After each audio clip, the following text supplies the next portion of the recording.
So this is a really important news story because I want people to understand what we are truly up against when it comes to this immigration issue. Because, for instance, in Operation Midway Blitz, which is the current Trump administration crackdown on illegals in Chicago, it's not just about the left-wing activists and gangster thugs and Antifa criminals who are chasing ICE agents around in the streets, harassing them, attacking them. It is also a rogue left-wing judiciary that is backing them up as we speak. And just today, moments ago, we got a ruling from a Illinois U.S. federal district judge by the name of Jeffrey Cummings. As you could expect, he is a Joe Biden appointee that ordered the Trump administration to release 615 of a cohort of 3,000 illegal aliens that were detained under Midway Blitz operations. But it goes worse than that, right? Not only is he saying, free all the illegal aliens that you put this much work into detaining, when you read into the arguments made here, he is essentially trying to argue in a nationwide precedent that close to half of all of Trump's deportations are illegal and should be reversed. That is right. So we'll tell you about this story here today. And again, it's just very important to understand. Now, the good news is it will be likely appealed. And if it has to go all the way to the Supreme Court, that's one thing, but we're going to win. But on the other hand, it's important to understand that this is a part of the tactic, right? It's the lawfare. It's not necessarily about winning the case in the end. It's about stalling, delaying, and as they've been trying to do, whether it's on immigration, whether it's DOJ, to run out the clock on Trump's presidency. It is so dirty. We cannot allow this to happen, but we'll bring light to it, guys, in today's video. So do us a favor. If you enjoy our content, make sure you hit that like button down below and subscribe to the channel if you are new. And that said, okay, so here's the information we just got. Illinois U.S. District Judge Jeffrey Cummings, appointed by Biden, has ordered the release of 615 illegal aliens arrested during President Trump's immigration crackdown, Operation Midway Blitz in Chicago. This lawsuit, by the way, was launched by the ACLU, as you could imagine. You know, years ago, they used to be a genuinely principled group of fighters for civil liberties. Now all they take up is left-wing causes. But nonetheless, okay, let's take a listen to this reporting here from CNN, and we'll go through piece by piece again what this really means and how insane it is. Breaking news, CNN affiliate WLS reports that a federal judge has ordered the release of hundreds of people arrested as part of the Trump administration's immigration crackdown in Illinois. This deals a major blow to federal efforts to detain and deport as many undocumented people as possible. CNN's Whitney Wild is following the latest from Chicago. Whitney, what more are you learning? Well, Boris, what we can say is that this is, as you said, this is a major win for plaintiffs' attorneys, immigration rights attorneys, who are saying that these arrests by people who have no deportation orders, who have no criminal history, are simply illegal. The judge today is ordering the release of hundreds of people who have been arrested. Plaintiffs' attorneys believe that up to 3,000 people have been arrested between June and October. And the district court judge who has listened to this case voiced quite a bit of skepticism that the majority of those people have any criminal record, have any reason to be remaining in U.S. custody. And so now he is ordering the continued review of people who are in custody and the release of those who are in custody. This more practically applies to all 3,000 people who have been arrested by ICE and the Customs and Border Patrol between June and October. Plaintiffs' attorneys believe that that number is actually lower than the total number. So it does apply to all of those people, but most practically speaking, it applies to 615 people who are currently in custody all across the country. I spoke with the plaintiffs' attorneys after the judge issued their ruling, and they said of those 3,000, they believe 1,100 simply left voluntarily after they were placed in custody because they gave up on their immigration status fight and chose to leave the United States. Well, first of all, what's the problem with that? In other words, they self-deported and decided to spare our taxpayer and legal system all of the difficult challenges of going through a fight and wasting so much time. That's a good thing, actually, right? And by the way, are we forgetting the fact that these people are, yes, illegally in the United States? Of course, this is the argument Democrats so often try to bring up. Trump said he was going to only deport the worst of the worst. Well, he didn't say only, right? Now, there is a priority being put on worst of the worst, as it should be, right? You got to have a list of what you want to go after first, certainly. You start with the public safety threats. But They seem to miss the fact that, are you noticing the words there? They're in the country illegally. If you are in the country illegally, you are subject to deportation. That's how it works. That's what the law says. Now, you may note, oh, they don't have a final deportation order. Yes, but there's nothing stopping immigration agents from keeping the illegal alien suspected here in federal custody while they go through the immigration court, right? And again, they're here illegally, so stop this crap about the criminal record. By the way, the fact that so many of the detainees by Trump do have criminal records, I think the latest estimates I saw is like about close to 40% of all the illegals, for instance, they're finding in Midway Blitz do have criminal histories, about 60% don't. And then Democrats, of course, respond by saying that, see, they're deporting peaceful people without criminal records. No, again, the agenda is mass deportations. And actually, as a matter of fact, if very close to 1 and 2 or 1 to 3 of the illegals that you're catching do have criminal histories, then that does actually show the opposite of what Democrats are arguing, right? The Trump administration is pretty closely on target. They're doing a good job overall of finding, generally speaking, right, the worst of the worst. But that said, they're all up for deportation. Now, again, what is this judge doing? First of all, he is not just talking about Chicago. He's ordering from his little, seat in Illinois, the release of these illegal aliens back onto the streets of America nationwide. Of course, they're claiming, oh, it's being done on bond, so they're going to have a mandate to show back up in court. To which I say, yeah, how's that worked out in the past, right? Catch and release, for instance, where people were coming to the border for many administrations. They would claim they were seeking asylum. They would get a court order like 3 years from now because the immigration courts were so backlogged with all of these quote unquote asylum seekers. And then what happens? They just run free into the United States, right? The story you see time and time again.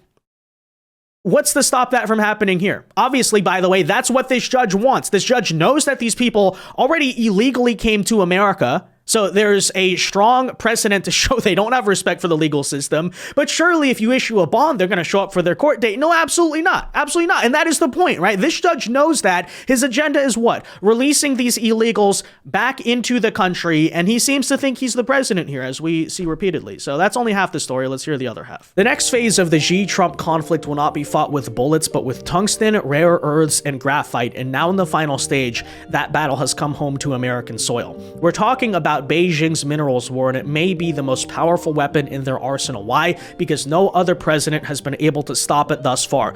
Not Bush, certainly not Obama or Biden, but Trump is on it. Now, here's the concerning part. China currently exerts sweeping control over the world's supply of essential metals. They refine 90% of tungsten, 85% of magnesium, 70% of graphite, and they dominate nearly all processing of rare earth elements critical to modern defense systems, electric vehicles, missile guidance, and microelectronics. In fact, as of early November 2025, there are 0 producing tungsten mines on U.S. soil, and that is a damning indictment of what deindustrialization and globalism have done to us. These critical metals, like tungsten and others, are not optional. They're foundational, and the U.S. is dangerously dependent. Tungsten is so important. Tungsten's unmatched strength and thermal resilience makes it indispensable for everything from armor-piercing munitions to aerospace components, and when China chokes supply, prices spike, and projects stall. That's how you win a war without firing a shot, and the CCP knows exactly what I just unveiled to you.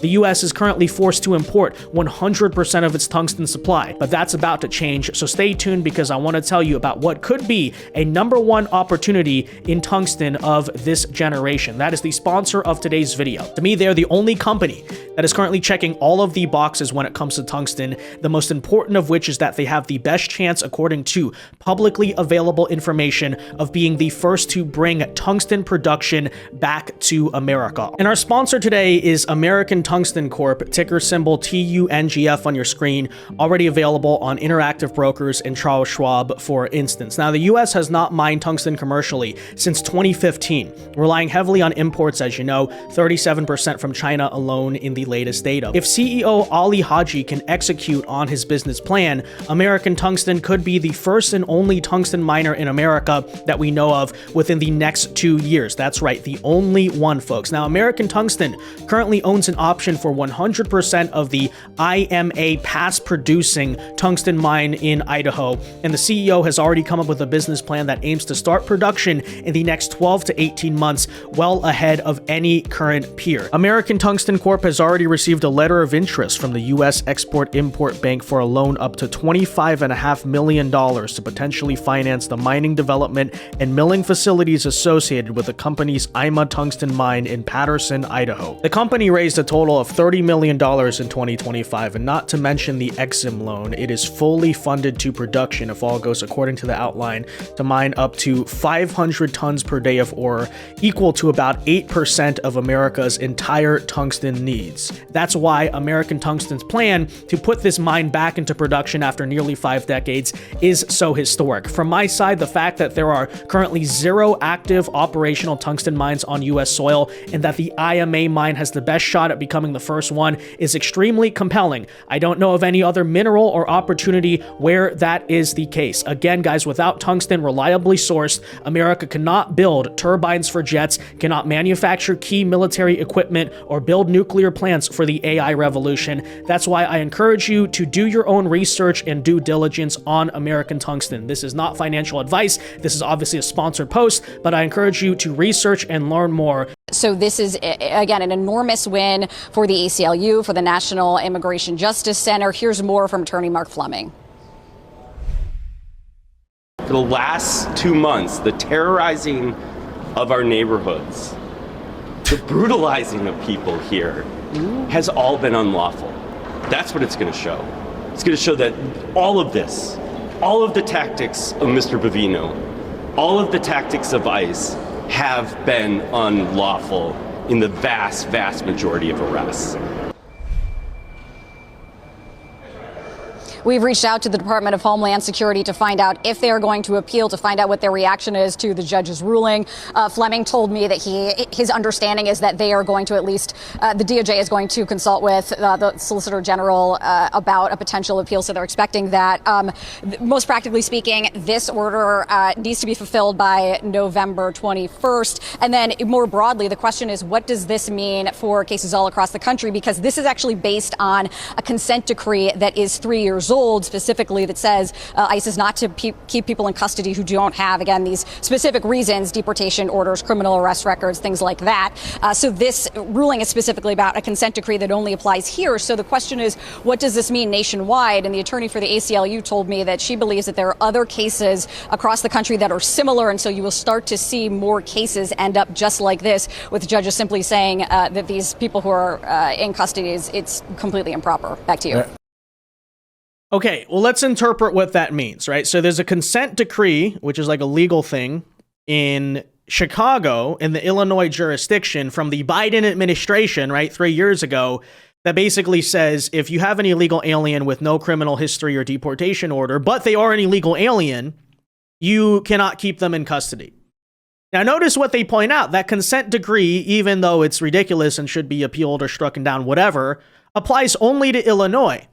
But this woke judge just decided to say, nope, now it applies nationwide. Why is that? Because the woke Biden judge, much like many of those that you have seen, is just blatantly overstepping his authority, right? Time and time again. There's the same garbage with SNAP, where they arbitrarily said, oh, in a government shutdown, you have to pay out the benefits. What federal law says that? We don't know. Just do it. Just do it, right? Even though they've been fighting the Trump administration day and night for the entire year, saying, oh, Trump cannot move around money without congressional permission. And then suddenly the judges are saying, Trump, you are mandated to move around money with congressional permission, but without congressional permission, I should say. But, we're supposed to sit here and, of course, pretend like we have any degree of a legitimate judiciary. It is utterly insane. But with that said, again, I bring this up because, first of all, I think they're going to appeal and, this thing will be resolved.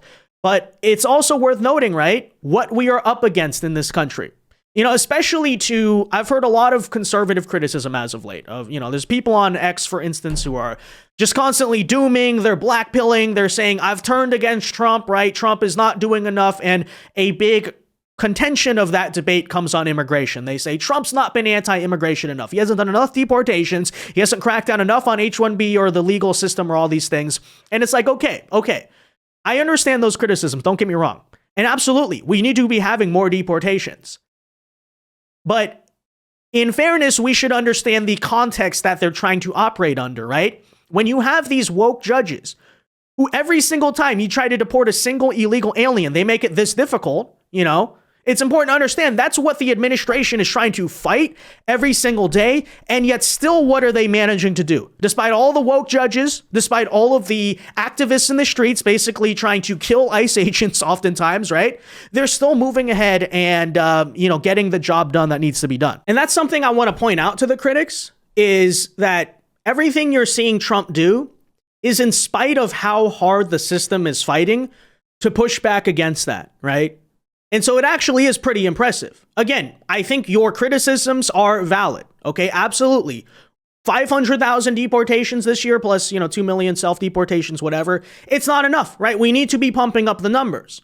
But understand, at the same time, you have a president and an administration that's fighting every single day tooth and nail as they get this much pushback over something as simple as deporting a freaking illegal alien, right? This is not even having to do with legal migrants or H-1B or any other system cracks down on immigration fraud or something. These are illegal aliens, and this is how our judiciary is responding. And with all of that in mind, I would like to point out that the numbers you're seeing, right, are still frankly pretty impressive. So let's address this point, because I've heard it a lot from right-wingers trying to criticize Trump. They say that, they claim they're doing mass deportations, but in reality, Trump is not even deporting as many people as Obama. Have you heard that? It's actually not true, first of all. And secondly, again, the numbers you're getting on deportations this year are in spite of the judges, in spite of the activists constantly trying to terrorize them in the streets, and in spite of the fact that the new ICE agents hired by Big Beautiful Bill will not enter the payroll and on the streets until next year. And with all of that in mind, still, it is not true. Still, you are getting, as we speak, the largest deportation operation in American history. And I'm not saying more doesn't need to be done, but I think credit is also deserved where it is due. Don't sit here and pretend like people are not the administration, right, is not taking this issue seriously. So that said, let's address this claim, right? The mass deportations aren't happening. Trump is doing nothing because look at the Obama numbers. Well, it's first of all important to point out that the Barack Obama deportation numbers are essentially fake. Why do we point that out? Because essentially what he did was lump in removals with returns. What does that mean? Well, a removal is like a formal deportation, right? You go into the interior of the homeland, right? And you basically pull someone out, or it's through the court or something, and you essentially deport someone who's already been living here. That is not this, and that's what ISIS and Border Patrol are doing in Chicago, for instance. That is not the same as a return, which is essentially someone shows up to the border and then immediately gets turned away. But every time they return someone from the border, the Obama administration was counting that as a deportation. So that's where you get these numbers that Obama was deporting like 3 million people a year. No, actually, he wasn't. Because when you count actual real deportations, or what we would constitute to be a deportation, right? Here are those current numbers. So in the fiscal year 2025, the Trump administration is at 527,000 formal removals, right? 500,000. This is not including self-deportations. This is not including the basically 0 people who have shown up to the border or turned away from the border, right? So that's that number, 527,000. Again, when you break down the Obama years by strictly removals and not just returns, here are those numbers. You notice like 300,000. The peak, the highest amount of deportations they got was about 438,000 in 2013. That is already eclipsed, by the way. These numbers are only up to October of this year by the Trump administration. So it's just categorically false to say Obama was deporting more people. Simply not true. And by the way, when you go back and look through all of history, because I was kind of curious about this, for instance, the Clinton administration, who actually branded itself as being tough on immigration. Most removals they ever got was in 2000, 188,000 people deported. Again, nothing compared to what Trump is doing as we speak.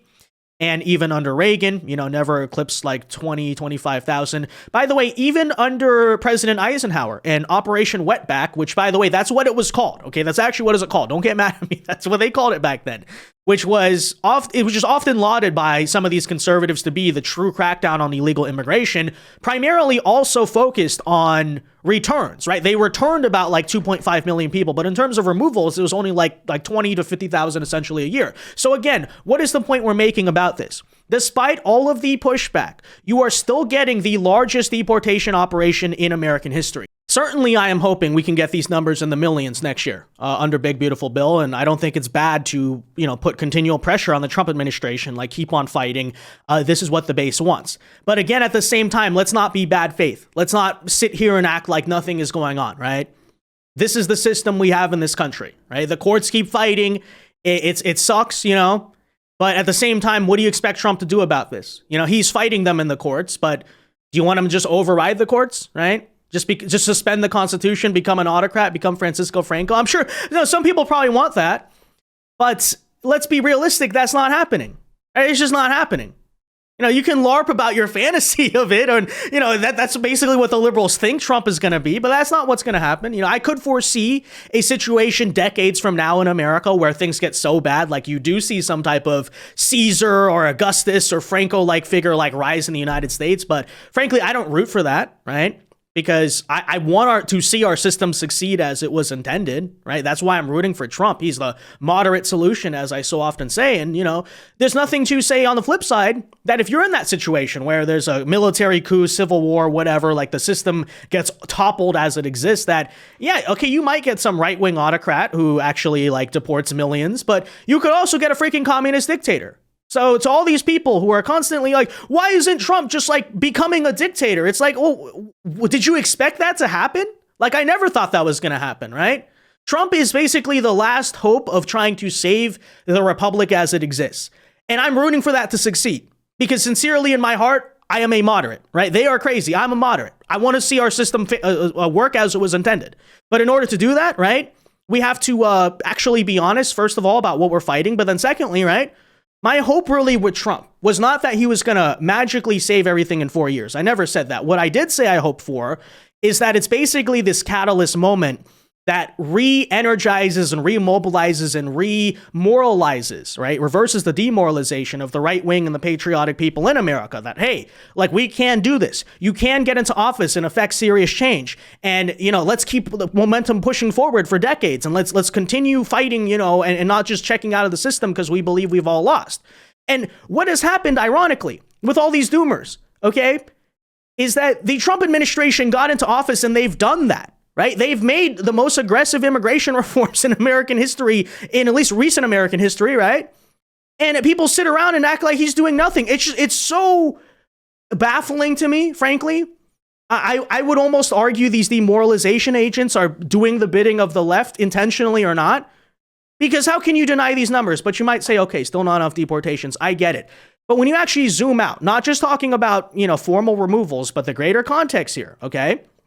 You can see the U.S. has approximately 7 million fewer immigrants overall in 2025 under Trump compared to Joe Biden's peak based on CIS and DHS data. Okay, the conclusion derives from a logical process. First, establishing Biden's peak immigration at 4.57 million by adding the CIS's 3.7 million illegal migrants to 1 million legal immigrants, subtracting their 200,000 departures. So that's how many immigrants, right, Biden was bringing into this country.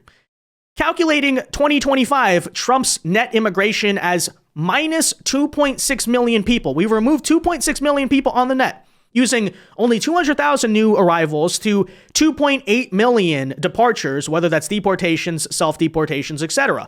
Finally, subtracting Trump's net outflow from Biden's net inflow yields 7.17 million fewer immigrants, reflecting Trump's policy impact on reducing inflows and increasing those removals. This figure may vary slightly due to self-deportation verification, but the trend is robust, okay? Worth noting as well, even the New York Times, right? Look at what the opposition is saying, right? Immigrant population in the U.S. under Trump for the first time in decades has dropped by nearly 1.5 million. This is according to Pew Research Center, who found between January and June, the foreign-born population in the U.S. declined by 1.5 million. For the first time in decades, right? More immigrants are leaving the United States than arriving, a new study finds. An early indication that President Trump's hardline immigration agenda is leading people to depart, whether through deportation or by choice. Again, they're doing all of this despite the pushback.